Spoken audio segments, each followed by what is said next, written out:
नमस्कार। आकाशवाणी जयपुर अजमेर से प्रस्तुत हैं प्रादेशिक समाचार।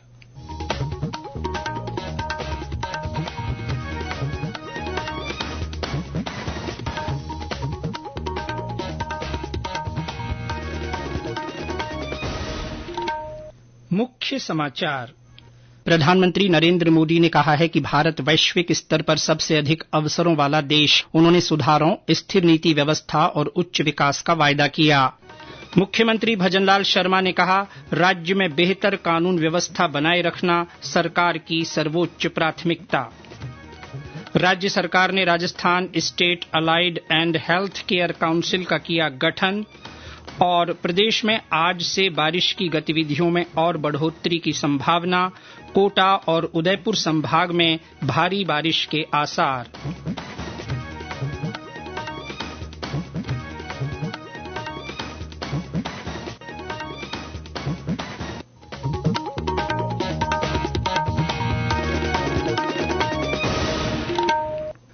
समाचारों के साथ मैं जितेंद्र सिंह पूनिया। और अब समाचार विस्तार से। प्रधानमंत्री नरेंद्र मोदी ने कहा है कि भारत सबसे बड़े अवसरों वाला देश है। प्रधानमंत्री ने economic times world leaders forum में निवेशकों से नवाचार, श्रेष्ठ निष्पादन, सकारात्मक पहल और उच्च गुणवत्ता वाले उत्पाद का संकल्प लेने की अपील की। उन्होंने कारोबारी सुविधा, सुधार, स्थिर नीतिगत व्यवस्था और उच्च वृद्धि दर का वायदा भी किया है। उन्होंने कहा कि केंद्र सरकार ने अपने तीसरे कार्यकाल की शुरुआत मजबूत इरादों, उम्मीदों और विश्वास के साथ की है। प्रधानमंत्री ने कहा कि भारत आज सफलता की अनूठी गाथा लिख रहा है।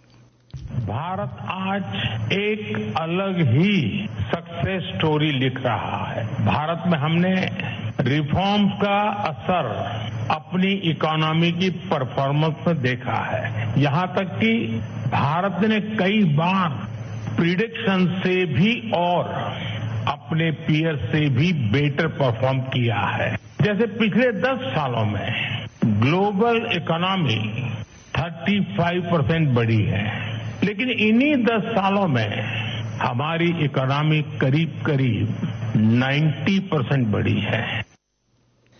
केंद्र सरकार ने अर्थव्यवस्था, पर्यावरण और रोजगार संबंधी जैव प्रौद्योगिकी नीति बायो E3 जारी कर दी है। विज्ञान और प्रौद्योगिकी मंत्री डॉक्टर जितेंद्र सिंह ने कल नई दिल्ली में कहा कि इस नीति से देश में जैव विनिर्माण को बढ़ावा मिलेगा और खाद्य, ऊर्जा तथा स्वास्थ्य क्षेत्र पर महत्वपूर्ण प्रभाव पड़ेगा। ये नीति निजी भागीदारी से लागू की जाएगी और इससे रोजगार सृजन भी होगा। डॉक्टर सिंह ने कहा कि जैव विनिर्माण और जैव फाउंड्री से देश की भावी जैव अर्थव्यवस्था को बढ़ावा मिलेगा और आर्थिक वृद्धि पर्यावरण के अनुकूल हो सकेगी। केंद्रीय मंत्रिमंडल ने बायो E3 नीति को पिछले महीने की 24 तारीख को मंजूरी दी थी।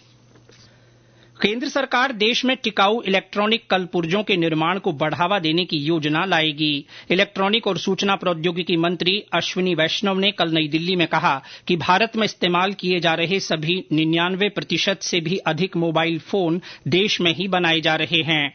उन्होंने कहा कि इस साल एप्पल अपना नया फोन भारत में बनाएगा। श्री वैष्णव ने कहा कि भारत में इलेक्ट्रॉनिक उपकरणों का विनिर्माण वर्ष 2013-14 में $29 अरब का था, जो 2022-23 में बढ़कर $105 अरब हो गया है। उन्होंने कहा कि सरकार ने अपने तीसरे कार्यकाल में रेल, सड़क, हवाई अड्डे और बंदरगाह से जुड़ी $2 ट्रिलियन की परियोजनाओं को मंजूरी दी है। मुख्यमंत्री भजनलाल शर्मा ने कहा है कि राज्य में बेहतर कानून व्यवस्था बनाए रखना सरकार की सर्वोच्च प्राथमिकता है। उन्होंने पुलिस विभाग को पूरी मुस्तैदी से आमजन को भयमुक्त वातावरण उपलब्ध कराने के निर्देश दिए। श्री शर्मा ने पुलिस को अपराध के खिलाफ जीरो टॉलरेंस की नीति के तहत सख्त से सख्त कार्रवाई करने को कहा। श्री शर्मा ने कल मुख्यमंत्री कार्यालय में प्रदेश में कानून व्यवस्था की स्थिति की समीक्षा बैठक ली। उन्होंने सभी अतिरिक्त पुलिस महानिदेशकों को क्षेत्र का दौरा करने और जिलेवार कानून व्यवस्था को लेकर पुलिस अधिकारियों के साथ मीटिंग करने के निर्देश दिए। मुख्यमंत्री ने पुलिस विभाग को प्रदेश में आपराधिक घटनाओं को लेकर की गई कार्रवाई और सकारात्मक कार्यों की जानकारी आम जन तक पहुंचाने के निर्देश दिए। श्री शर्मा ने साइबर क्राइम पर रोकथाम के साथ आम जन को जागरूक करने को भी कहा। इसके अलावा उन्होंने नारकोटिक्स से संबंधित मामलों और अवैध खनन पर भी तुरंत कार्रवाई करने के निर्देश दिए। मुख्यमंत्री ने कहा कि महिला सुरक्षा को लेकर कालिका यूनिट के गठन की कार्रवाई को जल्दी पूरा किया जाए। ये समाचार आकाशवाणी जयपुर अजमेर से प्रसारित किए जा रहे हैं। समाचार बुलेटिन में आपका फिर स्वागत है। राज्य सरकार ने Rajasthan state allied and health care council का गठन किया है। सरकार ने अधिसूचना जारी कर national allied and health care profession commission act 2021 के तहत इसका गठन किया है।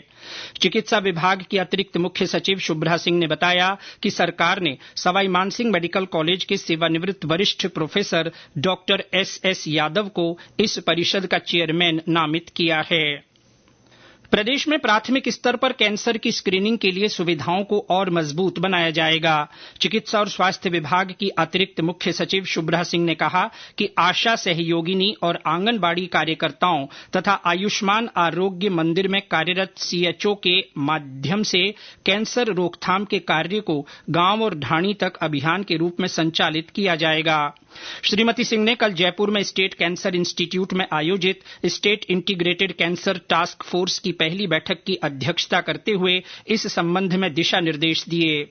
श्रीमती सिंह ने कहा कि स्क्रीनिंग के लिए जिलेवार योजना भी बनाई जाएगी। साथ ही प्रदेश में अक्टूबर महीने से बड़े स्तर पर कैंसर जागरूकता अभियान संचालित किया जाना प्रस्तावित है।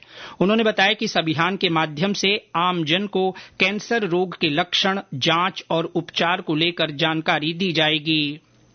चिकित्सा और स्वास्थ्य विभाग जयपुर के आरयूएचएस अस्पताल में सुपर स्पेशलिटी सेवाओं के विस्तार और इसे एम्स की तर्ज पर रिम्स के रूप में विकसित करने के लिए कदम उठा रहा है। चिकित्सा शिक्षा विभाग की अतिरिक्त मुख्य सचिव शुभ्रा सिंह ने कल राजस्थान स्वास्थ्य विज्ञान विश्वविद्यालय से संबद्ध आरयूएचएस अस्पताल में सुपर स्पेशलिटी और अन्य सुविधाओं के विस्तार को लेकर समीक्षा की। उन्होंने अस्पताल के सुचारू संचालन को लेकर आवश्यक दिशा निर्देश भी दिए। इस मौके पर श्रीमती सिंह ने कहा कि आरयूएचएस प्रबंधन इस दिशा में एक्शन प्लान तैयार कर उसकी प्रभावी क्रियान्विति सुनिश्चित करे। अतिरिक्त मुख्य सचिव ने सुपर स्पेशलिटी सुविधाओं के लिए नियमित भर्तियां होने तक विजिटिंग फैकल्टी के रूप में सवाई मानसिंह अस्पताल से विशेषज्ञ चिकित्सकों की सेवाएं लेने को कहा। उन्होंने आवश्यकता अनुसार पदों के सृजन का प्रस्ताव तैयार कर विभाग को भिजवाने के भी निर्देश दिए। और अब खबरें पेरिस पैरालंपिक की।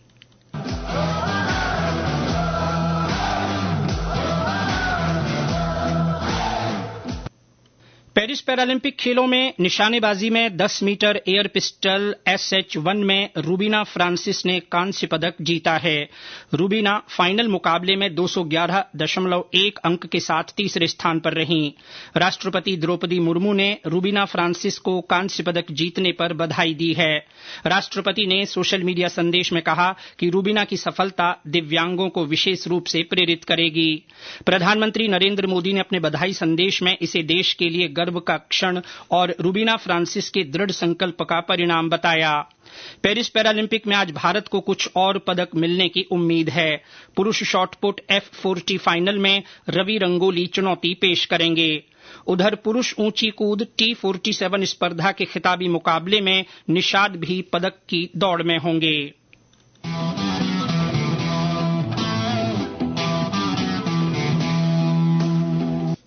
प्रदेश में आज से बारिश की गतिविधियों में और बढ़ोतरी होने की संभावना है। मौसम केंद्र जयपुर के निदेशक राधेश्याम शर्मा ने बताया कि प्रदेश में एक नया तंत्र बनने से पूर्वी राजस्थान में एक सप्ताह तक भारी बरसात का दौर चलेगा।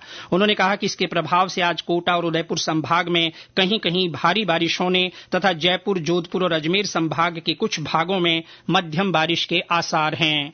पूर्वी राजस्थान में आज से बारिश की गतिविधियों में और बढ़ोतरी होने की संभावना है। राजस्थान के कई इलाकों में मध्यम तो कहते हैं भारी बारिश की जो दौर है वो कम से कम अगले एक सप्ताह तक जारी रहने की संभावना है। खासकर इस सिस्टम का असर दक्षिणी और दक्षिण पूर्वी राजस्थान के अनेक भागों में रहेगा। पश्चिमी राजस्थान के जोधपुर बीकानेर संभाग के कुछ भागों में अगले 2-3 दिन हल्की मध्यम बारिश होने की संभावना है। वहीं 2-3 सितंबर से पश्चिमी राजस्थान में भी बारिश की गतिविधियों में बढ़ोतरी होगी। और अंत में मुख्य समाचार एक बार फिर।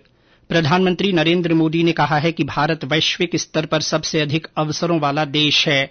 उन्होंने सुधारों, स्थिर नीति व्यवस्था और उच्च विकास का वायदा किया। मुख्यमंत्री भजनलाल शर्मा ने कहा है कि राज्य में बेहतर कानून व्यवस्था बनाए रखना सरकार की सर्वोच्च प्राथमिकता है।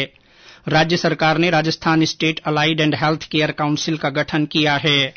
और प्रदेश में आज से बारिश की गतिविधियों में और बढ़ोतरी की संभावना है। कोटा और उदयपुर संभाग में भारी बारिश के आसार हैं। इसके साथ ही प्रादेशिक समाचार बुलेटिन समाप्त हुआ। नमस्कार।